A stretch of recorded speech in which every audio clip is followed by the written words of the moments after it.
Bonjour à tous, j'espère que vous allez bien. Je suis très contente de vous retrouver dans un nouvel épisode de podcast lecture dans lequel nous allons parler du salon du livre jeunesse à Montreuil. Et puis je vous parlerai de 3 livres que j'ai lus. Il y aura du Cozy Mystery, il y aura un très bon roman policier et il y aura une comédie romantique de Noël. Voilà, c'est parti. Alors je commence avec le salon du livre jeunesse à Montreuil. Cette date, ce salon est dans nos agendas depuis que la date a été communiquée. Voilà, c'est un incontournable, c'est un salon qu'on fera quoi qu'il en soit chaque année, si possible en famille. C'est très important pour nous. Je suis maman de 3 enfants, vous le savez, 3 enfants qui lisent pas mal, dont 2 énormément.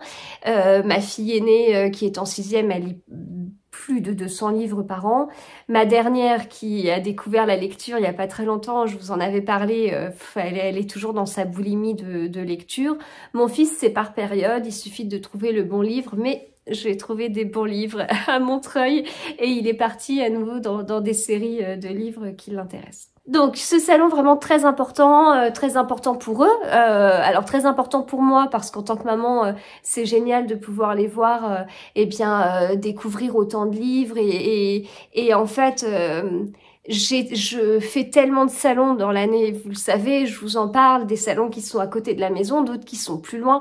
C'est quelque chose que j'aime beaucoup pour plein de raisons, etc. Je trouve ça juste génial. Parfois j'y vais avec des copines, parfois j'y vais avec ma fille aînée justement. Et là, c'est autour des enfants en fait. C'est ce que je peux ressentir, ma passion, ce que j'ai recherché dans les salons. Et c'est eux qui vont vivre ça et qui adorent. Et en tant que maman, c'est juste génial. Voilà, parce que le salon du livre jeunesse, pour moi personnellement, ça m'intéresse pas. Je lis pas de livres jeunesse. J'y vais pour les enfants et vraiment pour eux. Et voilà.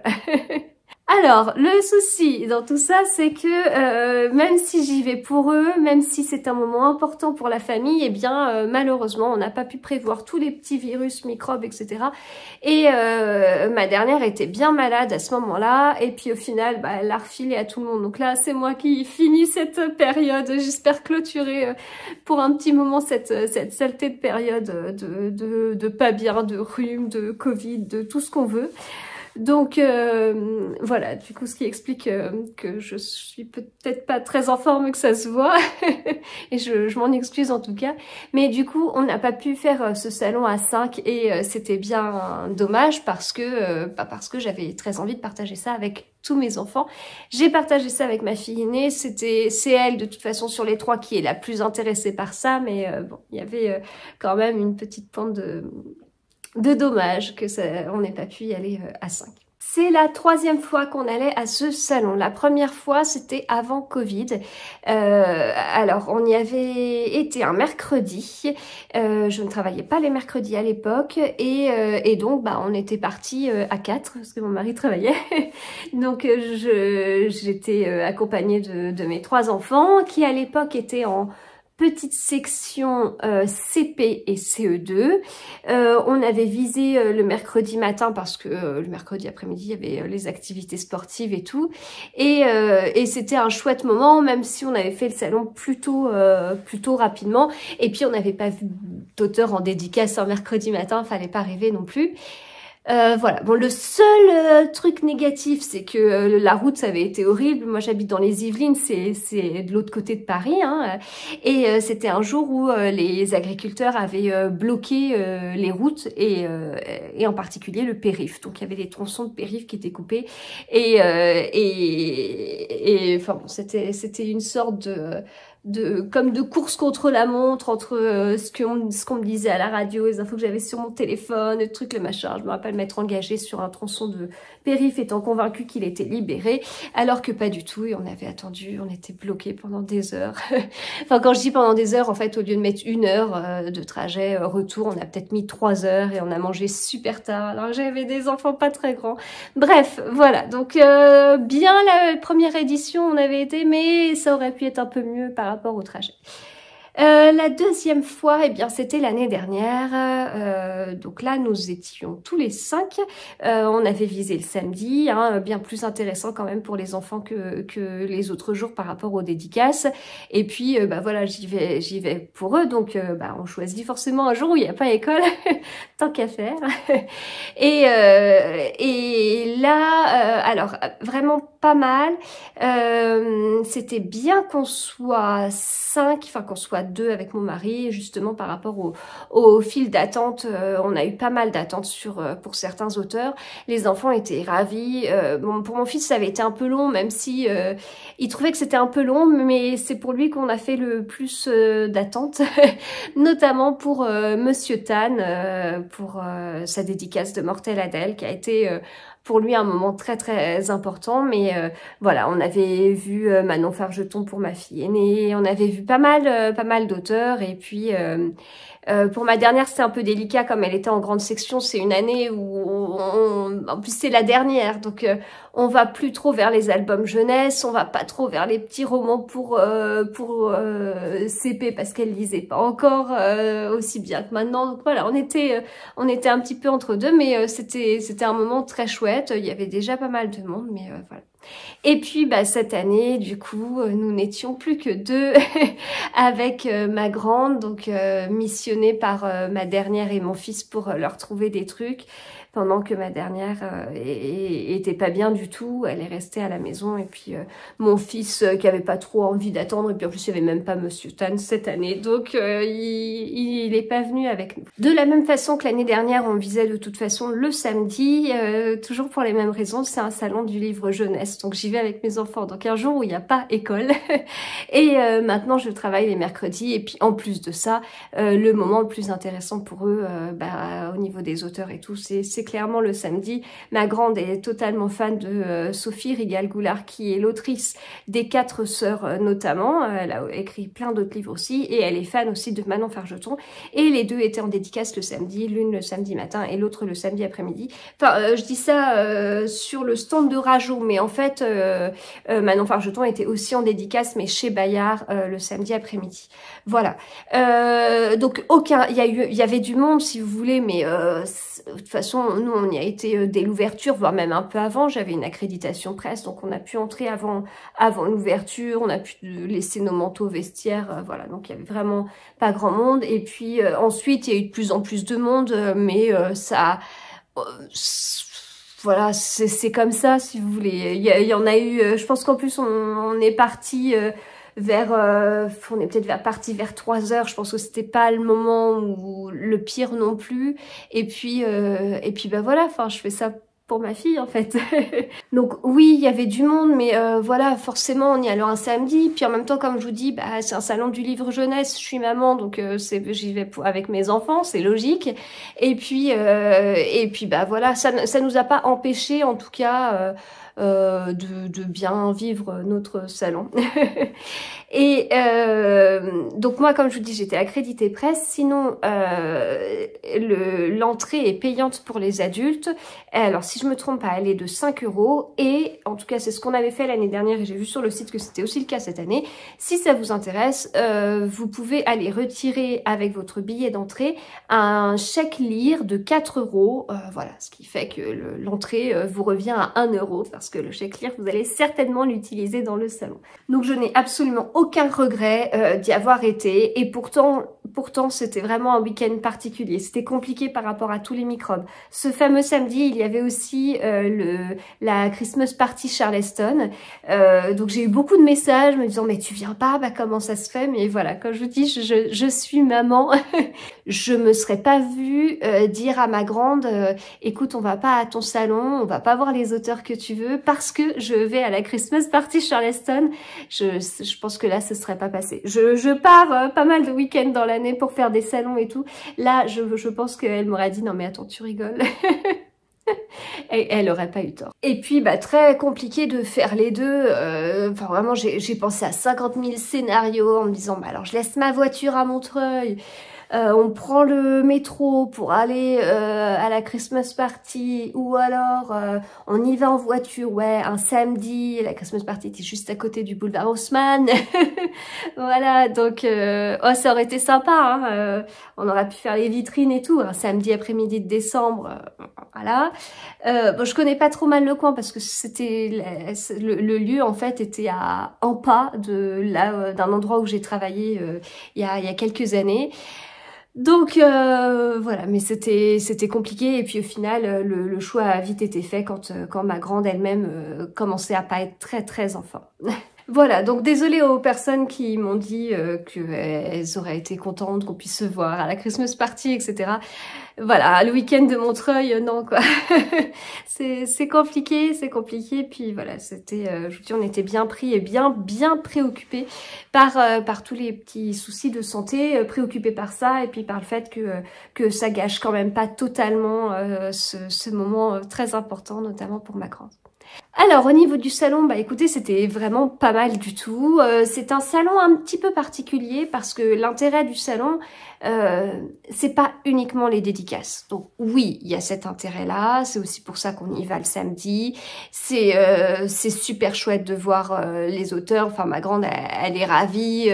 Et puis maintenant c'est même pas rencontrer les auteurs, c'est les revoir. Enfin donc ça a une saveur particulière, mais c'est pas uniquement cet intérêt-là, c'est, je trouve, l'endroit où il y a le plus de le choix de livres pour enfants. Voilà, c'est-à-dire qu'une fois par an, seulement une fois par an, on peut aller dans cette immense librairie qui met minable même les rayons jeunesse des immenses Fnac de la région parisienne, parce que c'est tellement grand, c'est sur 2 niveaux et c'est rempli de livres jeunesse. Alors livres jeunesse, ça peut être des livres vraiment pour petits, tout petits, des livres cartonnés, ça peut être des beaux albums jeunesse avec des pages plastifiées, puis des pages un petit peu plus fragiles quand ils sont plus grands et qui déchirent plus leurs pages, et puis ça va comme ça jusqu'à de la jeunesse, du roman ado, du young adulte,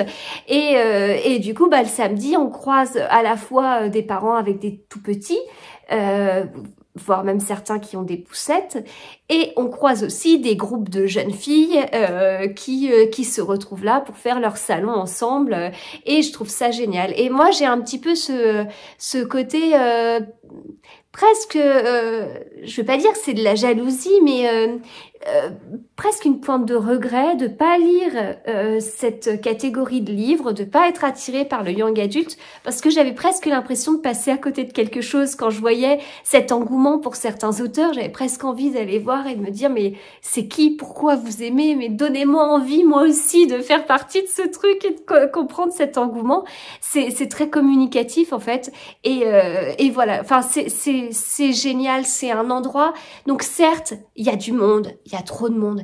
Et en même temps, pourquoi on va râler que dans un salon du livre jeunesse, il y ait du monde? On n'arrête pas de dire les écrans tuent la jeunesse de nos enfants, que les jeunes ne sont plus attirés par les livres parce qu'ils ont d'autres choses à faire, les jeux vidéo, les machins. À la maison, on n'interdit pas tout ça. Oui, il y a des jeux vidéo, alors un certain temps, on limite, etc. Et à côté de ça, il y a les livres, c'est pas incompatible. En même temps, je partage mon goût de la lecture sur les réseaux sociaux, donc il y a bien un côté numérique, il y a bien un côté portable, il y a bien un côté, et en même temps on va parler des livres, donc je trouve que c'est plutôt le fait qu'il y ait autant de monde, c'est presque bah ça fait du bien, voilà, c'est une sorte d'espoir si vous voulez. Non, le livre n'est pas mort, oui les enfants continuent à lire, et je suis tellement envieuse de cette génération qui a tellement de choix. Vraiment je suis ouais, je suis envieuse, je suis assez impressionnée, je trouve ça assez incroyable. On est quand même assez je vais pas dire qu'on surveille régulièrement les nouveautés jeunesse, mais on est assez au fait de ce qui se fait. Enfin, on reçoit des services presse de maisons d'édition jeunesse, on va dans des librairies et c'est assez diversifié. On peut faire des petites librairies indépendantes, on peut aller dans des grandes Fnac, on peut aller au Furet du Nord, on peut aller à Cultura. Donc on diversifie en plus les enseignes. Moi sur les réseaux sociaux, je vais suivre les maisons d'édition jeunesse, y compris quand je reçois pas les services presse de ces maisons d'édition là. Donc on est quand même assez, je surveille pas tous les jours, mais on sait à peu près ce qui se fait. Et en fait, on se fait surprendre parce que ce qu'on voit, c'est tellement une petite partie de tout ce qui est proposé à Montreuil. C'est assez incroyable. Un enfant, je vous le dis tout le temps, mais un enfant qui dit ne pas aimer lire, vous l'emmenez au salon du livre jeunesse à Montreuil, il ressort émerveillé avec une pile de livres incroyables et il aura changé d'avis. Voilà. Non mais sérieusement, moi je trouve que c'est génial tout ce qui est proposé. Donc face à cette librairie géante qui n'existe qu'une fois par an, on a été très gros acheteurs en se disant on fait le plein de livres, de toute façon c'est pas perdu, ça ne se périme pas, on prend des livres d'avance, on achètera du coup moins de livres jeunesse dans les semaines qui arrivent, on fait le plein, tout ce qui peut nous intéresser on prend et voilà, et en espérant surtout qu'il y ait des coups de cœur parmi tout ça, qu'il y ait des tomes 1 qui soient tellement bien que vite les enfants ont très envie d'avoir le tome 2, le tome 3 et toute la suite de la série. Voilà, ça a été un peu l'objectif. Alors, c'était un objectif ambitieux parce que on était deux. Quand mon mari est là, bah, il porte les livres. Là, on était que deux. Bon, c'était pas génial. J'ai eu de la chance parce que j'ai croisé une libraire que je connaissais qui m'a proposé de laisser les livres sur l'un de ses stands. Donc, c'était trop sympa. Et puis, on a fait des allers-retours dans la voiture. On est reparti avec 55 livres. Ce n'est jamais arrivé. Voilà. Bon, j'ai 3 enfants. On a pris le plus pour ma grande, bien évidemment. Elle était là, c'est elle qui lit le plus. Voilà, ma dernière, elle lit beaucoup. On lui prend aussi des livres, mais elle récupère tous ceux de son frère et de sa sœur au même âge. Donc, elle a quand même beaucoup de chance. Elle a déjà beaucoup de livres. Et puis, bah, j'en ai pris aussi pour mon fils. Mais je pense que la moitié de ses livres, ça devait être pour ma grande. Au moins, peut-être au moins la moitié. Donc 55 livres, voilà, on a fait des allers-retours. Au moment où j'enregistre cette vidéo, il y en a qui ont déjà été lus. Sur les 55, il y en a combien qui ont été lus? Je sais pas, 7, 8. J'ai déjà acheté des tomes 2 parce que ce que je leur ai dit, c'est j'achète pas des nouveaux livres. Mais si parmi ceux-là, il y a des tomes 1 que vous avez aimés et que vous voulez lire, les suivants, oui, on y va parce que je comprends, je sais ce que c'est. Quand on commence une série, on n'a pas envie de s'arrêter, donc ça, je le conçois totalement.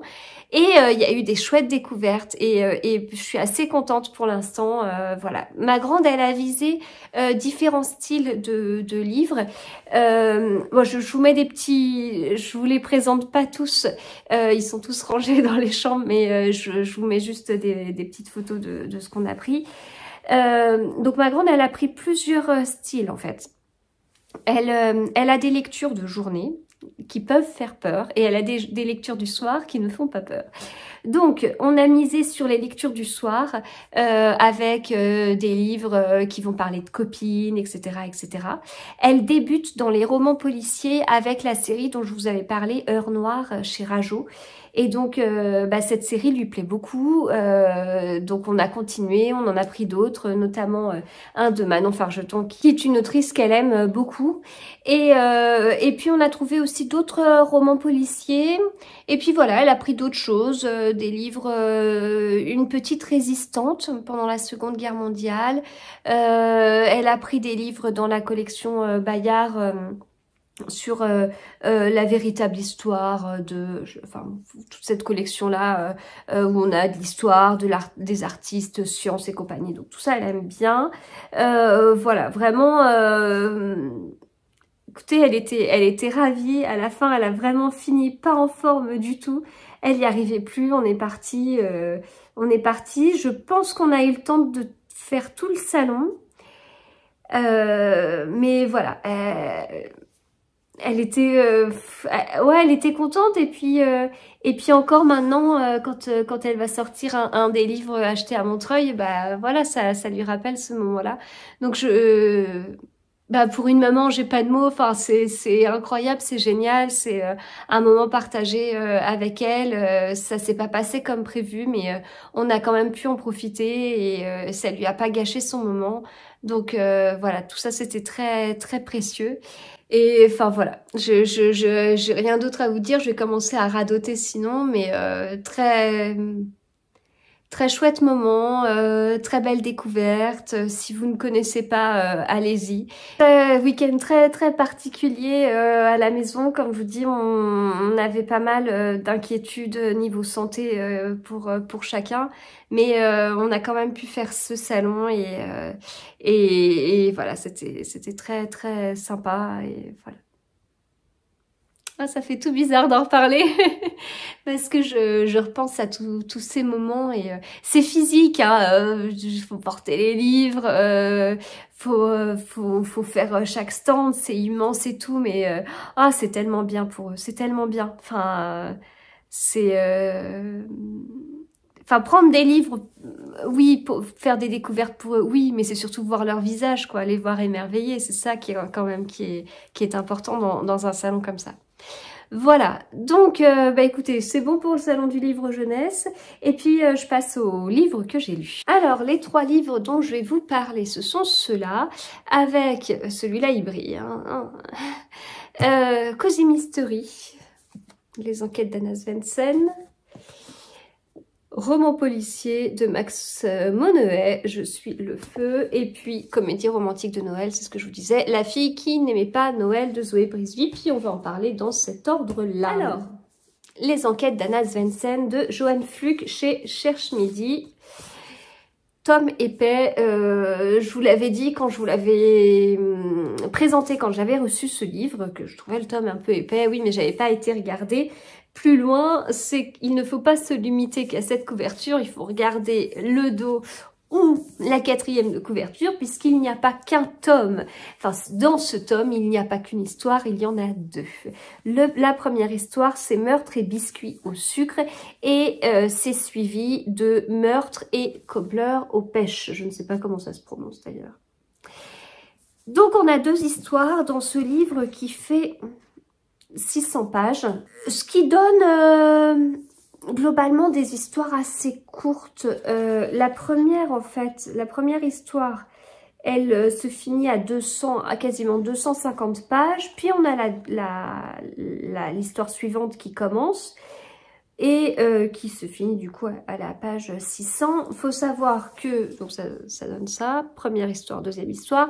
Faut savoir que entre certains chapitres, on a aussi des recettes, ce qui fait que ça se lit vraiment très vite. Je crois que j'ai lu les 2 histoires en un après-midi, une soirée.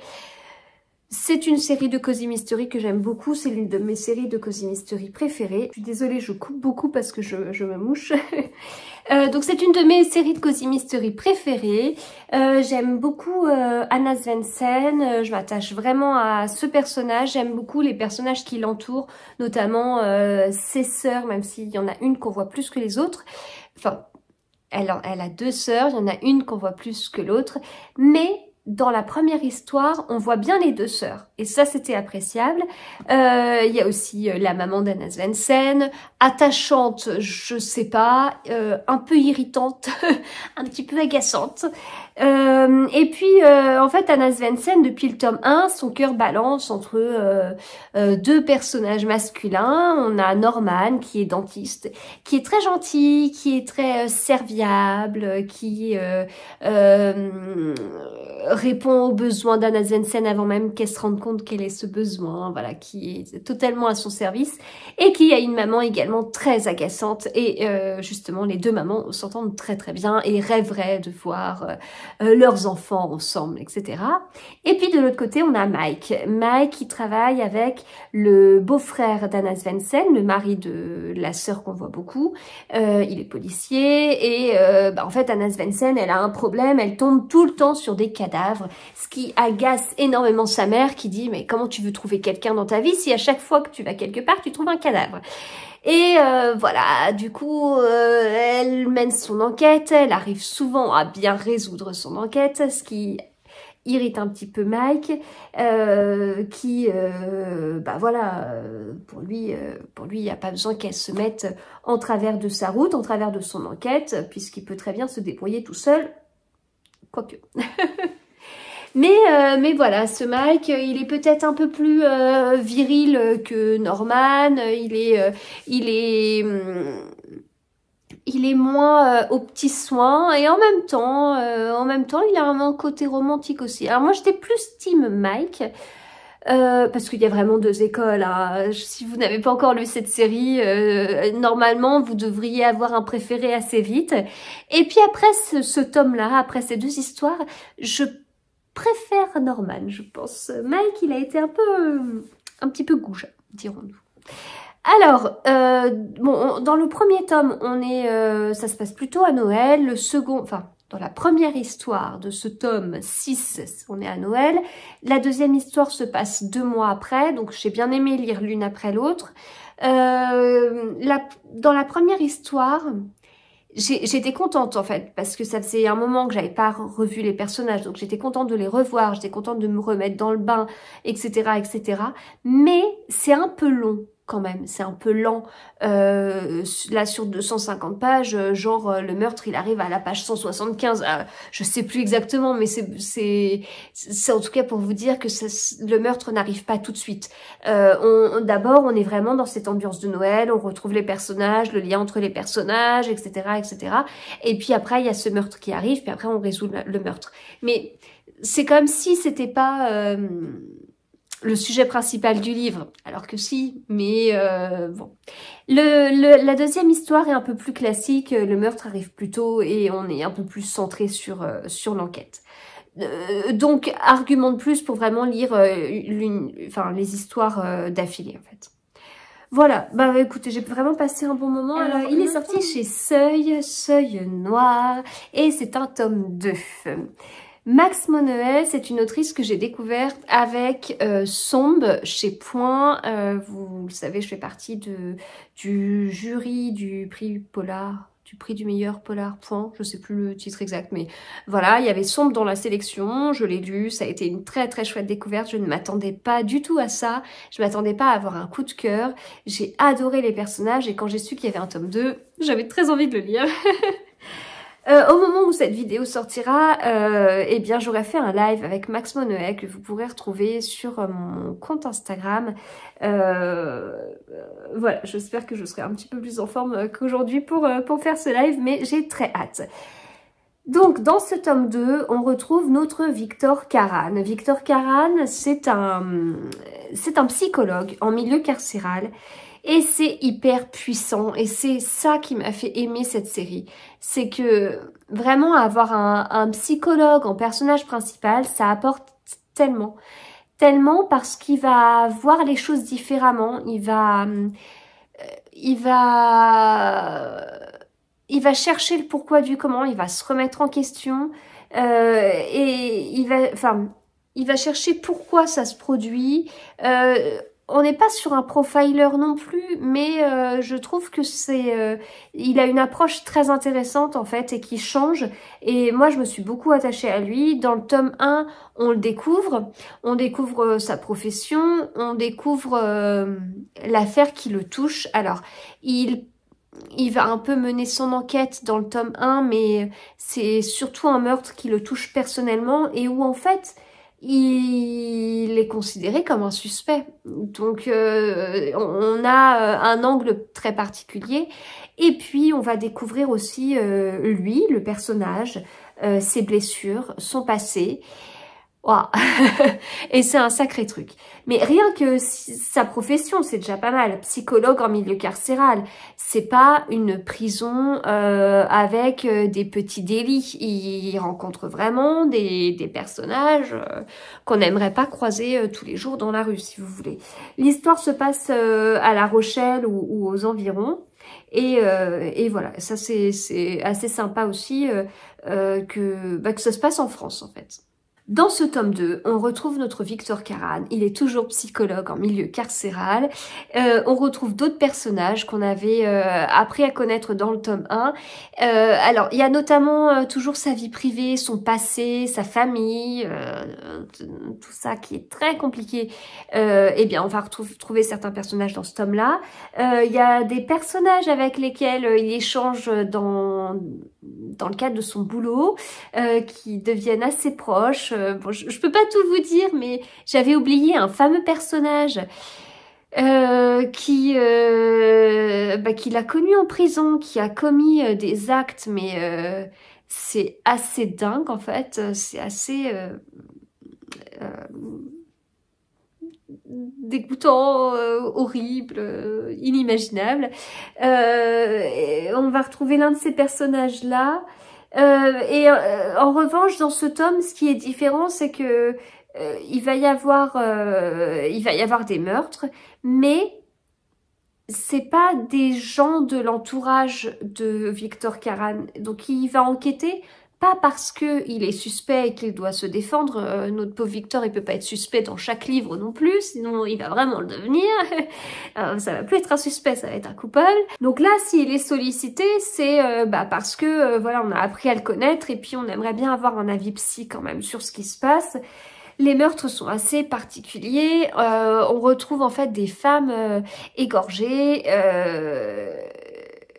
devant, leur enfant d'environ 10 ans n'est pas loin. On a l'impression que l'enfant a assisté à la scène. L'enfant n'est pas décédé. Voilà. Donc, du coup, forcément, il y a un côté psy parce que c'est qu'est-ce qui s'est passé dans la tête du tueur, qu'est-ce qui tourne pas rond pour imposer ça à un enfant, enfin, et quelle blessure notre tueur peut avoir pour commettre des actes aussi terribles, en fait.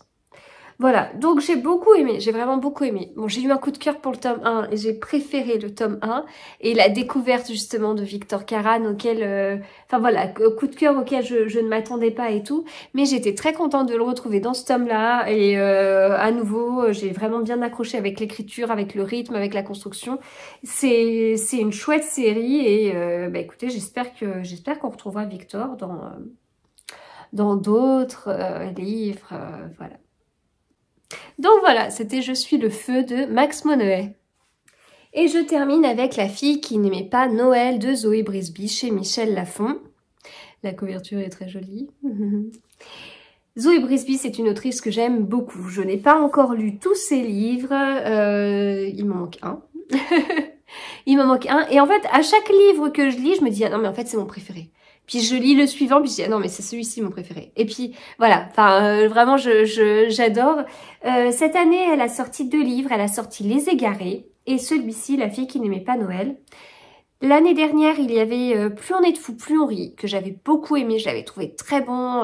En plus, on sortait plus ou moins d'un confinement, etc. C'était quand même pas encore ça niveau contexte sanitaire et tout, et c'était très frais, très agréable, j'avais beaucoup rigolé.